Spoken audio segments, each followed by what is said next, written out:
Hello, welcome to the channel. Darth Vader is going to be in the Kenobi series. Yep, that's right. Hayden Christensen is returning to Star Wars in Disney Plus Kenobi series. Now, there's a few ways this could go. I said Darth Vader. Why not?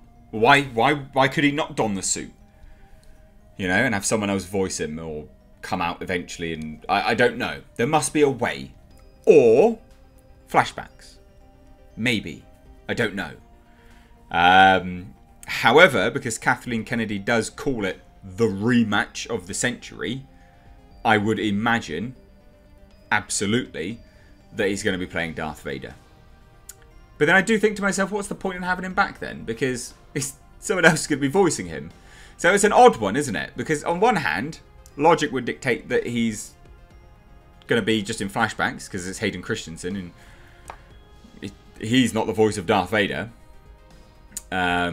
So that doesn't make any sense. But then, obviously, because Kathleen Kennedy is saying it is the rematch of the century, again, logic would dictate he would have to be in the suit. So how are you going to get around the voice? Bizarre. But anyway, this all came out, of course, because of the live stream for investors. They announced so much. We're going to go through it today. I'm going to give you all my thoughts on it. We're going to talk about it, give you a forum for discussion. But I also think this may break canon. Because wasn't there some words to that effect? Like when Obi-Wan Kenobi saw Vader again. Didn't they exchange some dialogue about when they last saw one another and things like this? Is this going to break that canon? I can't remember. I'll have to double check. But I think it might. But I don't know. There'll be Star Wars fans out there that will correct me. So anyway, Lucasfilm boss Kathleen Kennedy calls it the rematch of the century. Thus confirming Darth Vader, I guess. But then, you can see my confusion because it's Hayden Christensen.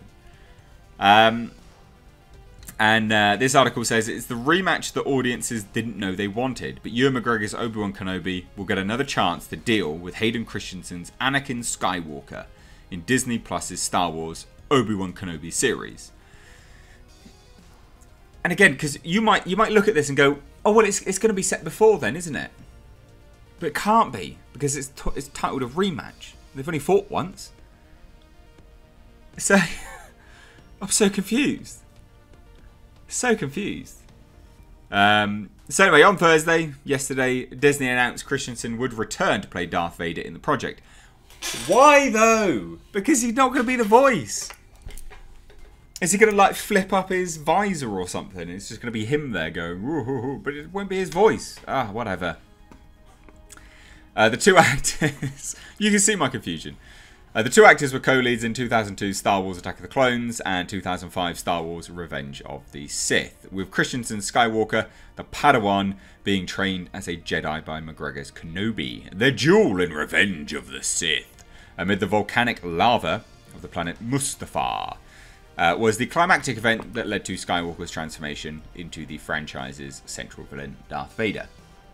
Anyway, it continues. It's unknown as yet who will provide the voice of Vader in Kenobi. Set a decade after Revenge of the Sith, James Earl Jones once again lent his voice to Vader in that film. He'll do it again. He's worked with Disney recently on The Lion King. I don't see why he wouldn't. But then, oh god, if you're doing the voice, what's the point in having Hayden Christensen back? You can all see the conundrum I'm under there, right? What is the point?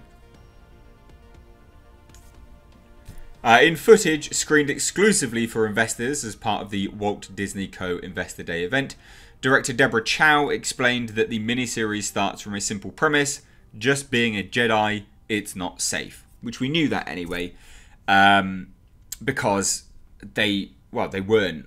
You know, he had to escape, so that's why he laid low on Tatooine to watch out for Luke Skywalker and all that good stuff. But again, if Again, I think to myself, well, if they're going to have a rematch, that does mean that Kenobi's going to have to leave Tatooine, isn't it? So I don't know, really. It'll be interesting to see where it goes. The preview footage, all interview, with the project not in production until next year, featured Ewan McGregor saying, "The most beautiful thing of all about the series is that it's brought me back together with Hayden." You could have just dropped him a phone call, mate. And added that the two will have another swing at each other before the end of the series. Lucasfilm boss Kathleen Kennedy called it the rematch of the century. So, again, it's going to debut 2022. A few things, though, I guess, like...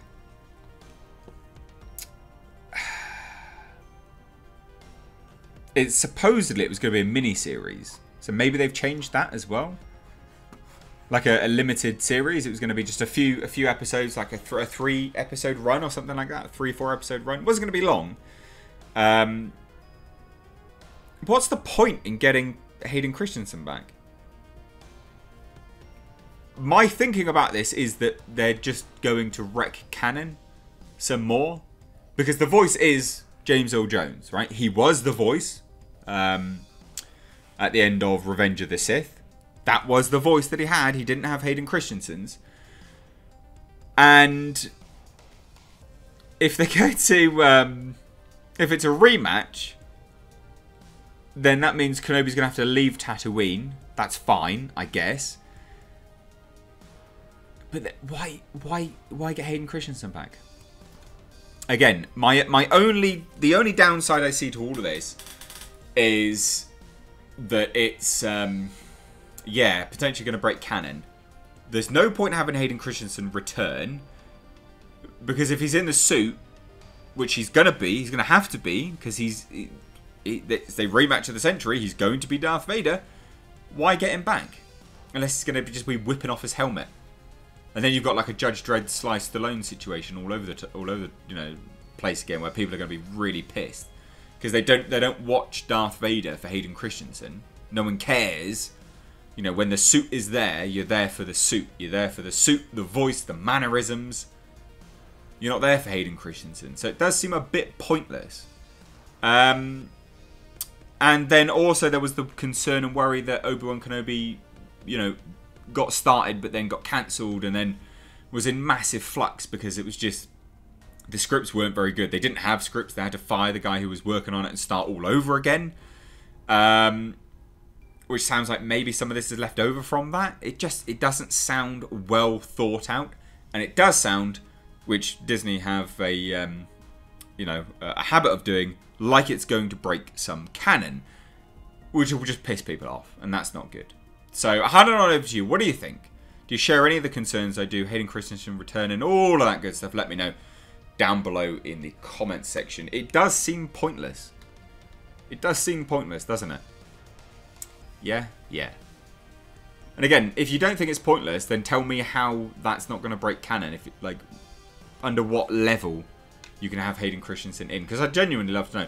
And do let me know. Anyone, go back and watch the fight between Obi-Wan and Darth Vader in A New Hope.